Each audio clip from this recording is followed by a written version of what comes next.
السلام علیکم ورحمۃ اللہ وبرکاتہ نحمدہ ونصلی علی رسولہ الکریم اما بعد فاعوذ باللہ من الشیطان الرجیم بسم اللہ الرحمن الرحیم۔ ناظرین، میں اسامہ پروگرام پازیٹیو سائیکالوجی کے ساتھ آپ کی خدمت میں حاضر ہوں۔ میرے ساتھ میرے عزیز مہمان ہیں، میری رائٹ پر سعدیہ فرحان ہیں جو کہ قرآن و حدیث کی تعلیم و تعلم میں ہمہ مصروف ہیں ماشاءاللہ۔ ان کے ساتھ فرح بشیر ہیں جو کہ ایک بائی پروفیشن آرکیٹیکٹ ہیں اور اس کے علاوہ ایک ادارے میں IT انچارج کی فرائض انجام دے رہی ہیں۔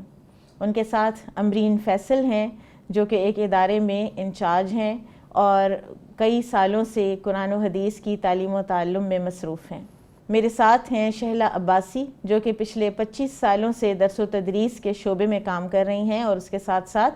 سوشل ویلفیئر میں بہت پیش ہیں اور معاشرتی رویوں پر ان کی گہری نظر ہے۔ ان کے ساتھ مس آسمہ شیخ ہیں جو کہ ایک اسکول کی اس وقت وائس پرنسپل ہیں، ایک اسلامک اسکول کی، اور بچوں کی نفسیات پر بہت گہرا مشاہدہ ہے ان کا۔ اور ان کے ساتھ ہماری ایک ہونہار طالبہ ہیں مریم ارشد جنہوں نے ابھی میس کمیونیکیشن میں BS کیا ہے اور یہ ایک ادارے میں اسسٹنٹ IT انچارج کے طور پر کام بھی کر رہی ہیں۔ ناظرین، آج ہم اپنا شکر کا پازیٹیو ایموشن ہی آگے بڑھائیں گے اور 2 مزید ایسپیکٹس ہیں جن پر ہم بات کریں گے، اور وہ ایسپیکٹس ایسے ہیں کہ جو شکر گزاری میں رکاوٹ ثابت ہوتے ہیں۔ اللہ سبحانہ و تعالیٰ نے قرآن میں فرمایا لا تتمنوا ما فضل اللہ بہ بعضکم علی بعض للرجال نصیب مما اکتسبوا وللنساء نصیب مما اکتسبن واسألوا اللہ من فضلہ ان اللہ کان بکل شیء علیما۔ نہ تم تمنا کرو اس فضل کی جو اللہ تعالیٰ نے بعض پر کیا ہے تم میں سے۔ مردوں کے لیے حصہ ہے اس میں سے جو انہوں نے کمایا، اور عورتوں کے لیے حصہ ہے اس میں سے جو انہوں نے کمایا، اور اللہ سے اس کا فضل سوال کرو اور جان لو کہ اللہ تعالیٰ ہر چیز کا جاننے والا ہے۔ ناظرین، یہ آیت نازل ہوئی تھی جب سیدہ ام سلمہ رضی اللہ عنہا نے نبی صلی اللہ علیہ وسلم سے سوال کیا تھا کہ مردوں کو غزوات میں شریک ہونے کا موقع ملتا ہے، اسی طرح سے وہ وراثت میں بھی زیادہ حصہ پاتے ہیں، تو ظاہر ہے کہ ان کے درجات اور ان کے اجر بھی بڑھ گئے، تو ہم عورتیں تو پیچھے رہ گئیں۔ تو اس وقت اللہ سبحانہ و تعالیٰ نے یہ آیت نازل کر کے جو ایک کمپیریزن کی نفسیات ہے اس کو نگیٹ کیا کہ ہم اپنی نعمتوں کو منیمائز کر کے دوسرے کی نعمتوں کے تناظر میں دیکھیں کہ ہمارے پاس کیا ہے اور کیا نہیں ہے۔ یہ شیطان کا ایک بہت خطرناک حملہ ہے جو کہ وہ بہت آہستگی کے ساتھ کرتا ہے۔ شروع میں انسان کو صرف بعض اوقات سیلف پیٹی آتی ہے، ریزنٹمنٹ آتی ہے، اور اس کے بعد اگر اس کا علاج نہ کیا جائے تو پھر یہ جیلسی میں بھی تبدیل ہو سکتی ہے، جس میں کہ انسان یہ چاہتا ہے کہ جو دوسرے کے پاس ہے وہ اس کے پاس سے بھی چھن جائے۔ رسول اللہ صلی اللہ علیہ وسلم نے فرمایا کہ جب تم دیکھو تو ان لوگوں کی طرف دیکھو کہ جو نعمتوں میں تم سے کم تر ہیں، کہیں ایسا نہ ہو کہ تم اللہ کی دی ہوئی نعمتوں کی ناقدری کر بیٹھو۔ اور ظاہر ہے کہ جب ہم وہی دیکھتے رہتے ہیں کہ جو بعض اوقات کسی کو مال میں زیادہ ملا ہے یا اولاد میں زیادہ ملا ہے یا ذہانت میں زیادہ ملا ہے، تو پھر ہم وہ چیزیں جو ہمارے لیے یونیک ہیں، کیونکہ ہر انسان یونیک ہے، اس کی ضروریات یونیک ہیں، اور اللہ سبحانہ و تعالیٰ نے اس کو جو دے رکھا ہے وہ اپنی حکمت کے تحت اسی کے لیے یونیک تھا، ہم اس کو انڈرمائن کر جاتے ہیں۔ دوسرا ایک رویہ جو ہے جس کو آج ہم دیکھیں گے اور جس پر ہمارے حاضرین جو ہیں وہ روشنی ڈالیں گے، وہ ہے معاشرتی رویہ کہ جب ایک انسان کسی مشکل سے گزر رہا ہے، جب ایک انسان کسی گریف میں سے گزرا ہے، کسی زندگی کی ڈیفیکلٹ سچویشن یا چیلنجنگ سچویشن میں سے گزر رہا ہے، تو ایسے میں وہ خود چاہے اس کو اللہ کی رضا پر وہ راضی ہے، لیکن اس کے باوجود معاشرہ کچھ ایسے کامنٹس دیتا ہے کہ اس کے لیے شکر گزاری مشکل ہونے لگ جاتی ہے۔ معاشرہ ایسا معلوم ہوتا ہے کہ اس کو شکر گزار بننے دینا ہی نہیں چاہتا۔ تو ایسا کیوں ہوتا ہے کہ کسی کے گریف کو اس کو ربن کرتے رہنا، اس کو کوسچن کرتے رہنا، اس کو اس کا ماضی یاد کرواتے رہنا، اس کو کسی بیماری کا یا کسی محرومی کا بار بار احساس دلاتے رہنا، تو یہ دونوں جو رویے ہیں معاشرے میں یہ ڈیٹریمنٹل ہوتے ہیں ہمارے شکر گزاری میں۔ تو ہم انشاءاللہ بات کرتے ہیں اپنے مہمانوں سے۔ آپ میں سے اگر کوئی ان دونوں ایسپیکٹس کے حوالے سے کوئی سوال اگر کرنا چاہے۔ میرا ایک سوال ہے کہ ہمارے معاشرے کا یہ کیوں رویہ ہوتا جا رہا ہے کہ ہمارے ارد گرد اگر کوئی ہم میں سے کسی پریشانی میں مبتلا ہو یا زندگی کی کسی مشکل فیز میں سے گزر رہا ہو اور وہ اس اللہ کی رضا میں راضی ہوتا ہے اور اس مشکل میں وہ اطمینان میں ہوتا ہے، تو جو ہمارے ارد گرد کے لوگ ہیں اس کے اطمینان سے پریشان ہوتے ہیں، اور وہ جو آزمائش سے گزر رہا ہوتا ہے وہ اس کو اور پریشان کرنا اور اس کی کمی کا احساس دلانے کی کوشش کرتے ہیں۔ جیسے ہوتا ہے کہ کسی میں کوئی خدا نخواستہ کمی ہے، کہ قد کا مسئلہ ہے، رنگ کا مسئلہ ہے، یا کوئی اللہ تعالیٰ کو کوئی اور فیصلہ کہ کوئی بے اولاد ہے یا کسی کی شادی نہیں ہوئی، تو پھر جو اگر اور وہ اس بھی اللہ کی رضا میں راضی ہے، لیکن اس کے ارد گرد کے لوگ جو ہے وہ محفلوں میں بیٹھ کے اور ان کو اس کی اس چیز کو پن پوائنٹ کرنا چاہتے ہیں اور اس کو اس شکر گزاری کو وہ ایک چیک کر رہے ہوتے ہیں۔ یہ رویہ کیوں ہمارا بنتا جا رہا ہے؟ یہ ایک بہت ہی پریسنگ اور برننگ کوسچن ہے جو کہ ہمارے معاشرے کا ایک باقاعدہ پارٹ آف آر سوسائٹی بن چکا ہے کہ پبلک پلیسز میں، شادیوں پر، گیدرنگز میں بھی ان لوگوں کو ڈائریکٹلی ان کے ساتھ ہمدردی کے نام پر اس طرح کے الفاظ جو ہیں وہ بولے جاتے ہیں، جو کہ بعض اوقات اگر بچوں میں بولے جائیں تو وہ ان کو ساری زندگی کے لیے اسکار کر دیتے ہیں۔ تو میں چاہوں گی کہ شہلا آپ اس بات کا کچھ جواب دیجئے، اس پر ذرا روشنی ڈالیے کہ ہم اس رویے کو کس طرح سے کرٹیل کر سکتے ہیں اور یہ ایکسپلین کیسے ہوتا ہے یہ رویہ۔ جی فرح، آپ بالکل ٹھیک کہہ رہی ہیں، ہمیں بہت دفعہ ایسے رویوں کا سامنا جو ہے وہ ہمیں کرنا پڑتا ہے۔ میں جب اس کی وجوہات پہ غور کرتی ہوں تو مجھے 3-4 فیکٹرز جو ہیں وہ نظر آتے ہیں۔ سب سے پہلی چیز جو ہے وہ ہمیں یہ نظر آتی ہے کہ ہم بحیثیت قوم یعنی پاکستانی قوم جو ہے اپنے ایموشنز کو بہت لاؤڈ اظہار کرنے کے عادی ہیں۔ ہمارا غم کا ایموشن بھی اور ہمارا خوشی کا ایموشن بھی ذرا لاؤڈ ہوتا ہے۔ تو جب ہم یہ دیکھتے ہیں کہ کوئی غم میں ہے اور وہ لاؤڈلی ایکسپریس نہیں کر رہا تو ہمیں اس پہ حیرت ہوتی ہے۔ اور دوسری بات جو مجھے سمجھ میں آتی ہے وہ یہ آتی ہے کہ شاید ہمارے اندر اخلاص ہو لیکن ہمیں اپنے الفاظ کو فلٹر کرنا نہیں آتا۔ ہم جب بول رہے ہوتے ہیں تو ہم خیر خواہی میں ہی بول رہے ہوں، لیکن ایسے الفاظ استعمال کر جاتے ہیں، ایسے جملے بول جاتے ہیں جس میں دوسرے کا دل دکھ سکتا ہے۔ ایک اور چیز جو میرے ذہن میں آتی ہے وہ یہ آتی ہے کہ ہمیں شاید عادت ہو گئی ہے دوسروں کی زندگی میں مداخلت کرنے کی۔ ہم اپنا یہ بانڈ رائٹ سمجھتے ہیں، پیدائشی حق سمجھتے ہیں کہ ہمیں دوسرے کی زندگی میں اپنا مشورہ ضرور دینا ہے۔ آپ نے دیکھا ہی ہوگا کہ بیمار کی عیادت کے لیے کوئی آتا ہے تو 6000 مشورے دے کے چلا جاتا ہے، یہ کر لو، یہ کر لو، اور بعض دفعہ تو بڑی مضحکہ خیز سچویشن آ جاتی ہے کہ جس میں وہ انجانے میں یہ بھی کہہ جاتے ہیں کہ فلانے نے یہ نہیں کیا تھا تو اس کی وفات ہو گئی۔ ہمیں یہ احساس ہی نہیں ہوتا کہ ہم کتنی بڑی بات مریض کو جو ہے وہ بتا رہے ہیں۔ اور آخری بات جو مجھے محسوس ہوتی ہے وہ یہ ہوتی ہے کہ جو میں آپ کو بتا رہی تھی کہ ہر قوم کا ایک مزاج ہوتا ہے، تو ہماری قوم کے مزاج میں انفارچونیٹلی اذیت پسندی آ گئی ہے۔ ہم دوسرے کو دکھ میں اور تکلیف میں دیکھ کے جو ہے وہ اتنے ڈی سینسٹائز ہو گئے ہیں اس کے بارے میں، ہماری حساسیت اتنی کم ہو گئی ہے کہ ہم جو ہیں وہ اس کو اس طرح محسوس نہیں کرتے۔ آپ نے عام مشاہدہ کیا ہوگا یا آپ نے یہ بات دیکھی ہوگی کہ سڑکوں پہ اگر کوئی روڈ ایکسیڈنٹس ہو جائیں، کوئی لڑائی جھگڑا ہو رہا ہو، کہیں کوئی مار پیٹ ہو رہی ہو، تو ہم بجائے اس کے کہ انہیں بچانے کی کوشش کریں یا ان کو جو ہے مسئلہ سولو کرنے کی کوشش کریں، ہم ویڈیوز بنانے لگ جاتے ہیں اور پھر وہ ویڈیوز وائرل کرتے ہیں اور اس پہ جو ہے وہ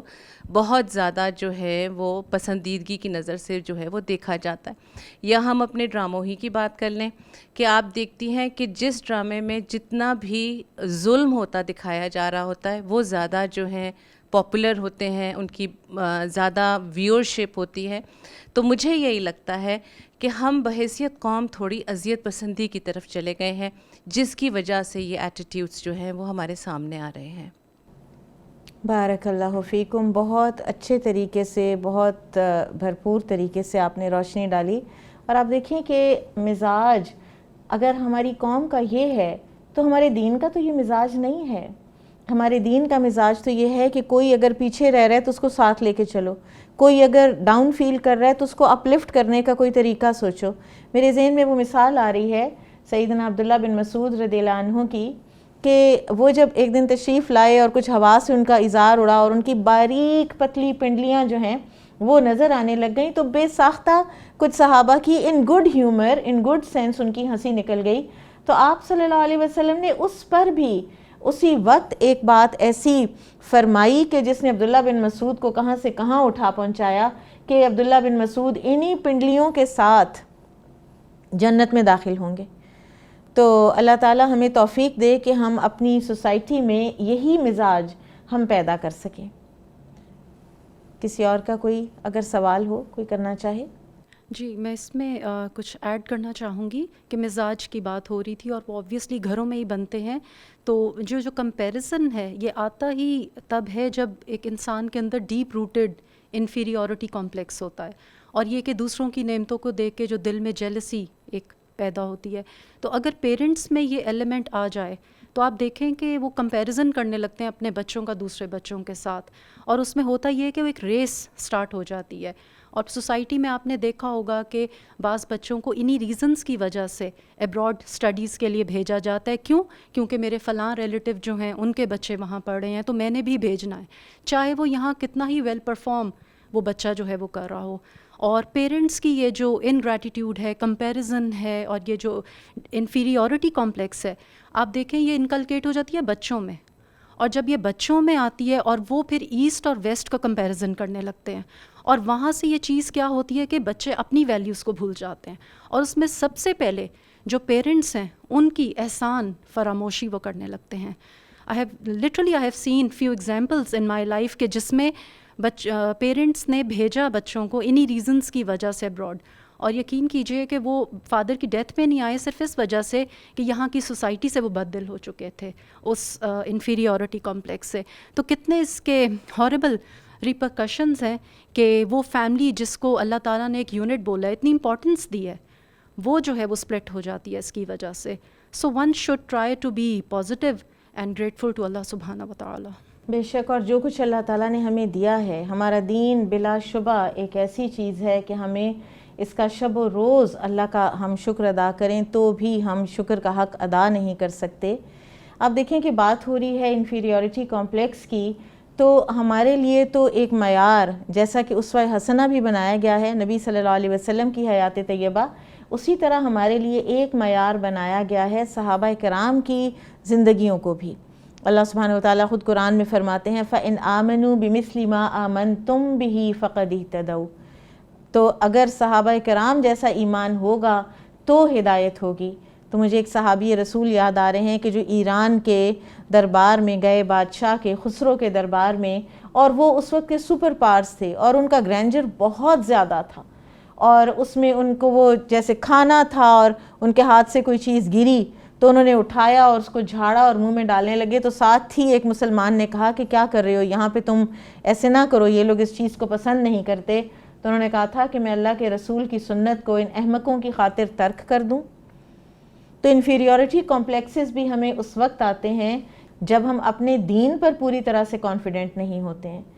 انشاءاللہ ہماری ماشاءاللہ بہت اچھی ڈسکشن, بڑی فروٹفل ڈسکشن چل رہی ہے. ناظرین یہاں ہم لیں گے چھوٹا سا ایک بریک, ہمارے ساتھ رہیے گا. اور اب ہم اپنی ایک ہونہار طالبہ مریم سے پوچھتے ہیں کہ ان کا کیا سوال ہے. جی میرا یہ سوال ہے کہ ہم اکثر سوشل میڈیا پہ دیکھتے ہیں کہ فرینڈز یا جاننے والوں نے پکچرز پوسٹ کی ہوتی ہیں, کسی کی منگنی ہو گئی, کسی کی شادی ہو گئی, یا کوئی ٹرپ پر گیا,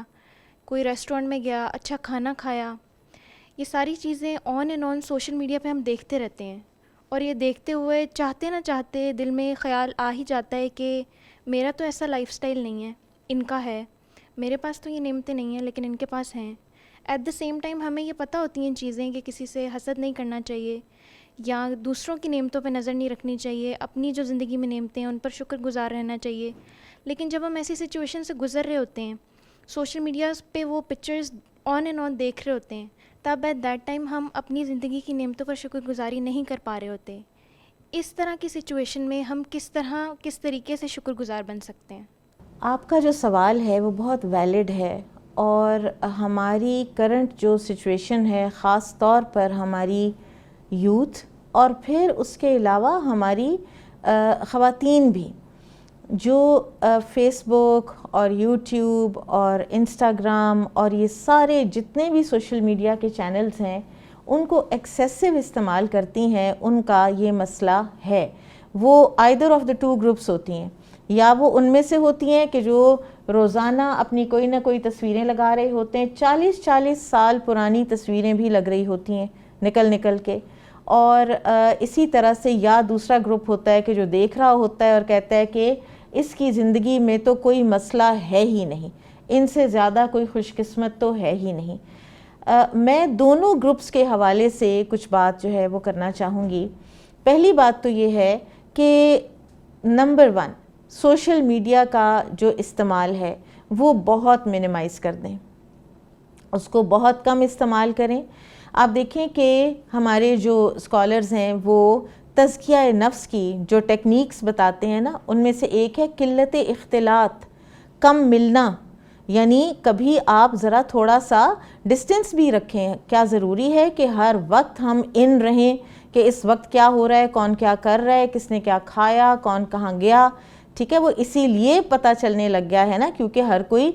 ہر وقت فیس بک اور انسٹاگرام کے اوپر موجود ہوتا ہے۔ تو ایک تو اس کو منیمائز کریں، کیونکہ یہ ہمارے تزکیہ نفس میں ایک ہنڈرنس کا باعث بن رہی ہے یہ چیز۔ ہمیں اور سوچنے کو ہی کچھ نہیں ملتا، نمازیں خشوع سے خالی ہو جاتی ہیں، وہی خیالات آتے رہتے ہیں، کیونکہ جو ہماری عام زندگی ہوتی ہے وہی ہماری نمازوں میں اس کا عکس پڑ رہا ہوتا ہے۔ ٹھیک ہے، پہلی بات۔ دوسری بات یہ ہے کہ جو کچھ ان پلیٹ فارمز کے اوپر دکھایا جا رہا ہوتا ہے، کسی نے اپنی ویکیشن کا ٹرپ لگایا، کسی نے ایک ایکسٹراویگنٹ شادی کا لگا دیا، کسی نے کسی ریسٹورنٹ میں کھانا کھانے کا لگا دیا، that is only half truth. وہ ان کی زندگی کے چند سیکنڈ ہیں، چند لمحے ہیں کہ جو انہوں نے آرٹیفیشلی بعض اوقات کریٹ کیے ہوئے ہوتے ہیں، اور اس کا یہ مطلب نہیں ہے کہ ان کی زندگی میں کوئی پرابلمز نہیں ہے، ان کی زندگی میں کوئی مسائل نہیں ہے۔ یہاں تک کہ یہ بھی ہو سکتا ہے کہ جس ویکیشن یا جس ایکسٹراویگنٹ شادی کا وہ ایسے اوپنلی فلانٹ کر رہے ہوں، اس کے بعد وہ مقروض ہو گئے ہوں، انہوں نے کوئی لون لیا ہوا ہو سکتا ہے کہ جس بچے کا، میں نے باقاعدہ کسی کی ایگزامپل پڑھی کہ جنہوں نے اپنے بچے کے کسی بہت بڑی کسی ویسٹرن آئی وی لیگ یونیورسٹی میں ایڈمیشن کا اتنا بڑا انہوں نے فیس بک پر لگایا ہوا تھا، لیکن ان کا بچہ ڈرگز لے رہا تھا۔ ٹھیک ہے، تو یہ ہاف ٹروتھس ہیں، اور لوگوں نے اپنی پرائیویٹ لائفز کو پبلک بنا کر اتنا جو گلیمرائز کیا ہے، وہ دوسرے لوگوں میں ڈیفینیٹلی ایک یہ نفسیات ہے کہ کبھی لو سیلف اسٹیم، کبھی سیلف پٹی، اور کبھی ریزنٹمنٹ کی کیفیت پیدا ہوتی ہے۔ لیکن اس وقت بھی آپ کو اللہ ہی کو یاد کرنا ہے، اس وقت بھی آپ کو ریالٹی میں آنا ہے۔ This is not real life, social media is not real life. بعض اوقات یہ ہو رہا ہوتا ہے کہ وہ ایک تصویر لگاتے ہیں اور اس کے بعد اپنی فرینڈز کو میسیجز کر رہے ہوتے ہیں کہ میں نے تصویر لگائی ہے، اس کو لائک کرو، اور جب وہ فرینڈز اس تصویر کو لائک کر دیتے ہیں تو پھر وہ ایسے پریٹینڈ کرتے ہیں کہ جیسے آپ نے کتنا اچھا کیا اور آپ نے کتنا I'm so thankful to you and I'm so grateful to you. کیا ہماری زندگی کا بس ایک ہی مقصد رہ گیا ہے کہ ہم اپنی زندگیوں میں سے یہی چیزیں نکال کر اس کے اوپر پوسٹ کرتے رہیں، جس میں جو نہ سچ ہے نہ جھوٹ ہے، کچھ بھی نہیں ہے؟ اگر آپ نے اپنے گھر میں کوئی کیک بیک کر لیا ہے تو وہ کون سی اتنی بڑی وہ بات ہے، اور کون سا اتنا بڑا کارنامہ ہے کہ آپ اس کی تصویریں لگا کر، یا اگر آپ کو کسی فرینڈ نے کافی پلا دی ہے یا آپ نے کوئی آئس کریم کھا لی ہے، تو آپ سوچیں کہ ہماری جو تھنکنگ ہے وہ کتنی سطحی ہوتی جا رہی ہے اس سوشل میڈیا کے پلیٹ فارم کو اس طرح سے استعمال کرنے کے لیے۔ پھر ایک اور ایسپیکٹ سے بھی یہ سوچنا چاہیے کہ جو اپنی بلیسنگز کو اتنا فلانٹ کر رہے ہیں، تو ہم کیا جانیں کہ یہ ان کے لیے واقعی اللہ کی طرف سے بلیسنگ ہے یا اللہ کی طرف سے آیا ہوا ان کے لیے ایک ٹیسٹ ہے۔ ٹھیک ہے، اور پھر اپنی بلیسنگز کو کاؤنٹ کریں اور اپنے آپ کو ڈسٹینس کریں۔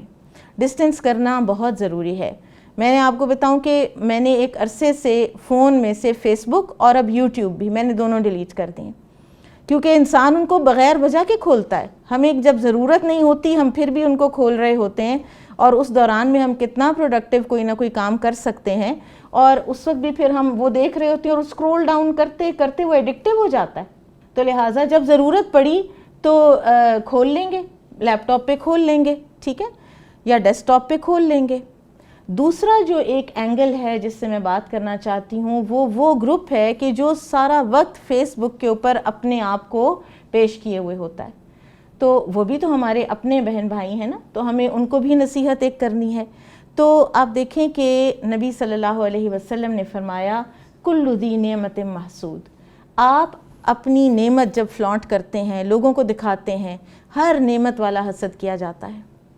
تو انسان اپنے حاسد خود کریٹ کرتا ہے اور حسد سے زوال نعمت ہو جاتا ہے. نظر لگنا برحق ہے. آپ صلی اللہ علیہ وسلم نے فرمایا العین حق، نظر لگنا برحق ہے. اور پھر جب انسان ایسے لوگوں کے سامنے جن کے پاس وہ چیز یا نہیں ہے یا کم ہے، ٹھیک ہے، تو اس کو جب ہم شو آف کرتے ہیں تو ہم کیسے یہ کہہ سکتے ہیں کہ لوگ نظر نہ لگائیں یا لوگ نظر نہیں لگائیں گے؟ نظر لگتی ہے اور ہم نے خود لگتی ہوئی دیکھی بھی ہے. پھر اسی طرح سے آپ دیکھیے کہ ہم قرآن میں دیکھتے ہیں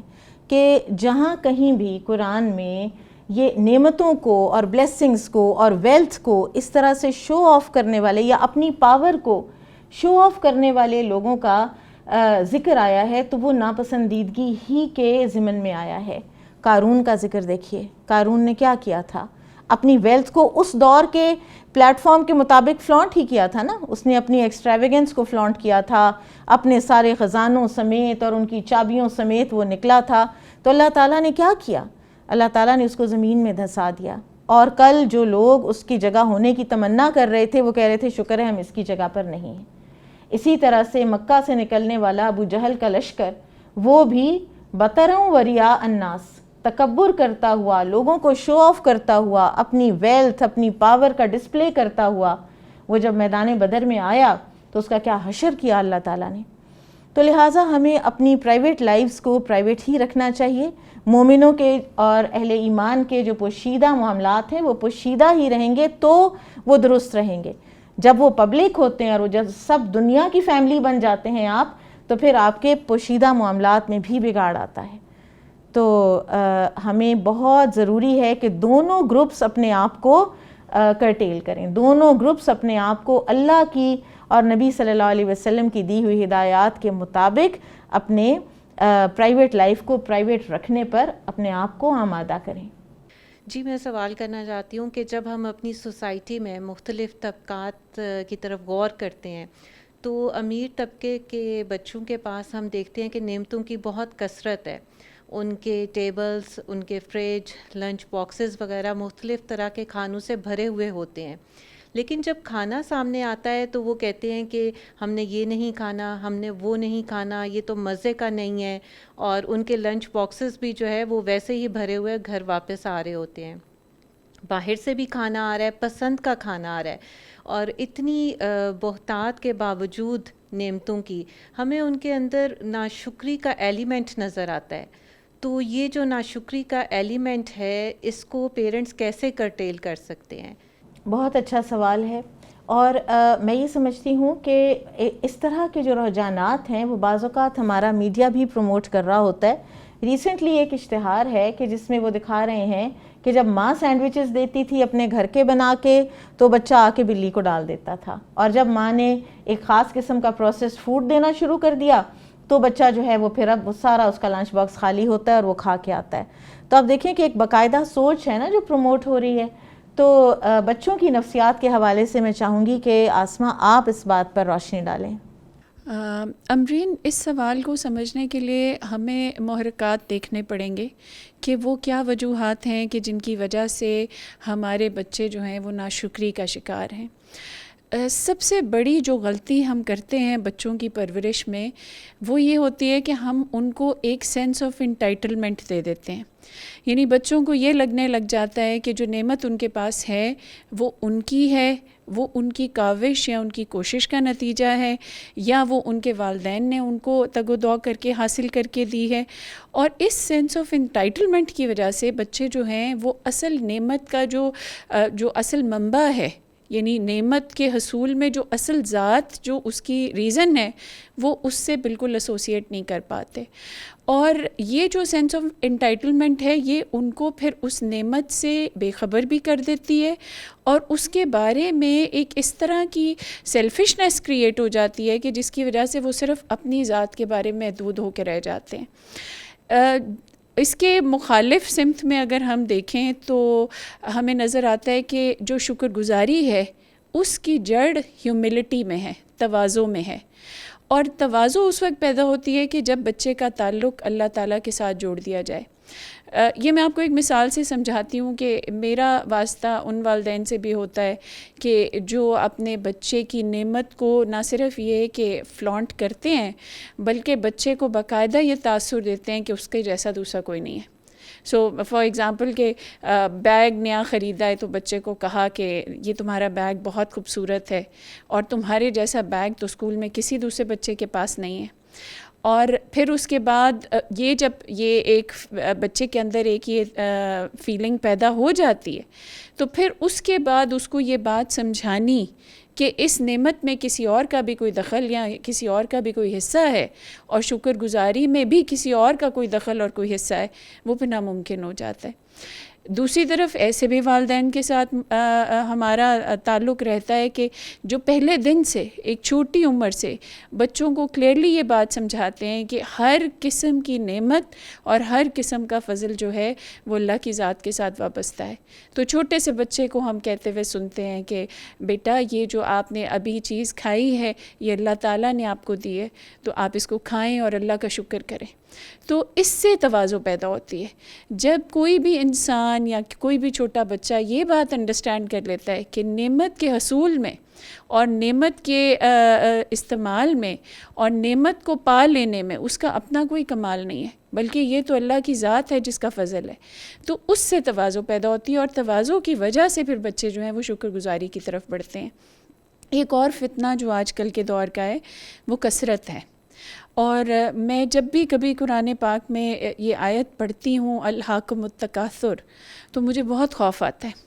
اس لیے کہ کثرت آج کے دور کا سب سے بڑا فتنہ ہے. ہماری سوسائٹی اتنی مٹیریلسٹک ہو گئی ہے کہ ہر چیز ہم اپنی ذات تک محدود کرنا چاہتے ہیں اور ہر چیز کو حاصل کرنا چاہتے ہیں. تو جب اتنی چیزوں کے حصول کی تگ و دو میں پڑھتے ہیں تو یہ بھول جاتے ہیں کہ آلریڈی ان ہینڈ نعمتیں کون سی ہیں. اور وہی بات ہے کہ جیسے اللہ سبحانہ و تعالیٰ تو قرآن میں ہمیں کہتے ہیں نا کہ تم اگر گننا چاہو گے تو تم شمار نہ کر پاؤ گے نعمتوں کا, لیکن مسئلہ یہ ہے کہ جب ہم اپنی نعمتوں کی طرف نظر ہی نہیں ڈالیں گے اور نظر اور خوب تر کی تلاش میں لگ جائے گی تو پھر شکر گزاری کہاں سے آئے گی. تو مجھے لگتا ہے کہ یہ دو بہت بڑی وجوہات ہیں کہ جس کی وجہ سے ہمارے بچے شکر گزاری سے دور ہیں.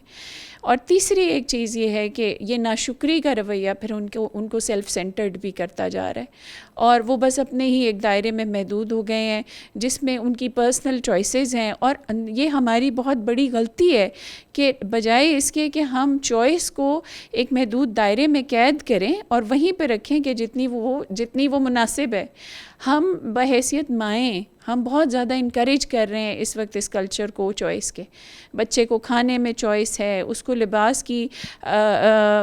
فراہمی میں چوائس ہے, لباس کے انتخاب میں چوائس ہے, اس کو لٹرلی ہر چیز میں چوائسیز ہیں. تو مجھے یاد ہے کہ ایک بچے سے نے مجھے ایک دفعہ کہا کہ جب ایسے کے 3 سے 4 ٹاپکس ہو جاتے ہیں تو میں کنفیوز ہو جاتا ہوں. تو مجھے اس سے بھی سمجھ آتی ہے کہ چوائسیز کی بہتات بھی ہمارے بچوں کو کنفیوز بھی کر رہی ہے اور ناشکری کی طرف بھی لے کر جا رہی ہے. بارک اللہ فیکم, بہت کمپریہنسو آپ نے جواب دیا. اب دیکھیں کہ کتنی اچھی بات انہوں نے کہی کہ گریٹیچیوڈ جو ہے اس کا راز ہیوملٹی میں ہے. متکبر انسان اللہ تعالیٰ کی نعمتوں کو پہچان نہیں سکتا, اور جب وہ پہچان نہیں پاتا تو وہ شکر گزار بھی نہیں ہوتا. اور ہم یہ ہم بچپن ہی سے اپنے بچوں میں اگر نہیں ڈالیں گے, ہمبل ہونا اور ہمبل ہونے کے نتیجے میں ہمارا گریٹفل ہونا, تو پھر ہم ایسی ہی نسلیں پروان چڑھائیں گے کہ جو پھر ڈس سیٹسفائیڈ ہوں گی اپنی زندگی کے ساتھ. اور کثرت کا فتنہ تو واقعی جیسے نبی صلی اللہ علیہ وسلم نے فرمایا کہ ابن آدم کے پاس ایک وادی ہو اگر سونے کی تو وہ چاہے گا کہ دوسری بھی میرے پاس ہو، اور اگر اس کے پاس 2 وادیاں ہوں تو وہ چاہے گا کہ تیسری بھی میرے پاس ہو، اور اس کا پیٹ مٹی کے سوا کوئی چیز بھر ہی نہیں سکتی۔ میرا بھی ایک سوال ہے، میرا یہ سوال ہے کہ ہم نے نعمتوں کا تذکرہ کیا، ہم نے بہت سی ٹینجبل نعمتوں کا تذکرہ کیا، اور اسی طرح سے انٹینجبل نعمتیں بھی اللہ سبحانہ وتعالیٰ کی ہم بعض اوقات بہت ایکسپیرینس بھی کرتے ہیں، شکر گزار ہونے کی کوشش بھی کرتے ہیں۔ میرے ذہن میں آتا ہے کہ کون سی ایسی نعمت ہے کہ جس کی ہم باقاعدہ قدر نہیں کرتے یا ہم اس کو نعمت سمجھتے ہی نہیں ہیں؟ تو یہ میں آپ ہی سے سوال کرتی ہوں آسمہ۔ اصل میں جیسے آپ نے کہا کہ ہم چونکہ ٹینجبل نعمتوں کو ہی نعمت مانتے ہیں اور اتنے مٹیریلسٹک ہو گئے ہیں کہ جتنی بھی چیزیں مل جائیں وہ ہمیں کم لگتی ہیں، تو اسی وجہ سے کچھ ایسی چیزیں ہیں کہ جن کو ہم نعمت محسوس کرنا بھی بھول جاتے ہیں۔ میں اگر اپنی زندگی کی طرف دیکھوں، اور میں نے اور بھی بہت سارے لوگوں سے یہ بات جب ڈسکس کی تو میں اسی نتیجے پہ پہنچی کہ اللہ تعالیٰ کی ایک بہت بڑی نعمت ہے تنہائی، اور ریسرچ ہمیں یہ بتاتی ہے کہ تنہائی سیلف ریفلیکشن کے لیے سب سے زیادہ ضروری ہے۔ یعنی ہر انسان کی زندگی کے اندر کچھ لمحے تنہائی کے ایسے ہونے چاہیے کہ جس میں وہ اپنے بارے میں اور اپنے پیدا کرنے والے کے بارے میں، اپنے خالق اور مالک کے بارے میں، اور اپنا جو تعلق ہے اس کا اللہ تعالیٰ کے ساتھ، اس کے بارے میں سوچ سکے۔ اور یہی تنہائی ہی شکر گزاری کی بنیاد بھی ہے۔ آپ کو وہ سائلنٹ مومنٹس اپنی زندگی میں ملیں گے کہ جس میں آپ اللہ تعالیٰ کے بارے میں سوچیں گے اور اس کی دی ہوئی نعمتوں کے بارے میں سوچیں گے، تو تبھی آپ شکر بھی کریں گے۔ دوسری بات یہ کہ تنہائی، غم، اندوہ، دکھ، یہ وہ چیزیں ہیں کہ جو انسان کو دنیا سے ہٹاتے ہیں۔ اور جیسے ہم نے کہا نا کہ دنیا میں لگانے والی بہت سی چیزیں ہیں، social media is one of those things, لیکن دنیا سے ہٹانے والی چیزیں بہت کم ہیں۔ تو غم اور اندوہ اور تنہائی یہ وہ چیزیں ہیں جو انسان کو دنیا سے ہٹا کر اللہ تعالیٰ کی ذات کے ساتھ جوڑ دیتے ہیں۔ اور کئی دفعہ ہماری زندگی میں آنے والی یہ آسائشیں، میں تو ان کو آسائشیں کہوں گی، اور یہ نعمتیں، یہی وہ وجہ بن جاتی ہیں کہ جس کی وجہ سے ہم اللہ تعالیٰ کے ساتھ جڑ جاتے ہیں۔ کئی دفعہ بیماری نعمت کی شکل میں آ جاتی ہے۔ آپ میں سے بہت سے لوگوں نے یہ دیکھا ہوگا کہ کئی دفعہ ہم بیمار پڑتے ہیں اور وہاں سے ہماری زندگی کا ایک نیا باب کھل جاتا ہے، ایک نیا سفر کا آغاز ہو جاتا ہے۔ تو اللہ تعالیٰ نے انسان کے لیے نعمتیں مختلف مواقعوں پہ مختلف شکلوں میں رکھی ہوئی ہیں، اور پہچان نعمت کو وہی سکے گا کہ جس کا تعلق اللہ کے ساتھ گہرا ہوگا۔ جتنا مضبوط اور گہرا تعلق ہم اللہ کے ساتھ قائم کریں گے، اتنا زیادہ ہمیں اللہ تعالیٰ کی نعمتیں دکھائی بھی دیں گی، ہم ان کا ادراک بھی کر سکیں گے، اور پھر اس کے مطابق شکر بھی ادا کر سکیں گے۔ بے شک، بالکل۔ اب دیکھیں کہ اسی لیے شاید اللہ سبحانہ و تعالیٰ نے تہجد کی نماز جو ہے اس کو نفل بھی رکھا ہے، اور فرض نماز کے بعد سب سے زیادہ افضل بھی رکھا ہے۔ اور اسی نماز کے بارے میں اللہ تعالیٰ فرماتے ہیں اِنَّ نَاشِئَةَ اللَّيْلِ هِيَ أَشَدُّ وَطْئًا وَأَقْوَمُ قِيلًا، کہ رات کا اٹھنا نفس کو کچلنے میں بھی بہترین معاون ثابت ہوتا ہے، اور درست بات کہنے میں بھی معاون ثابت ہوتا ہے۔ اور وہ رات جو ہے وہ آپ کی تنہائی کی رات ہوتی ہے، اس وقت صرف آپ ہوتے ہیں اور آپ کا رب ہوتا ہے۔ اور آپ دیکھیے کہ اس تہجد کی نماز کے حوالے سے آپ صلی اللہ علیہ وسلم نے ایک بات فرمائی ہے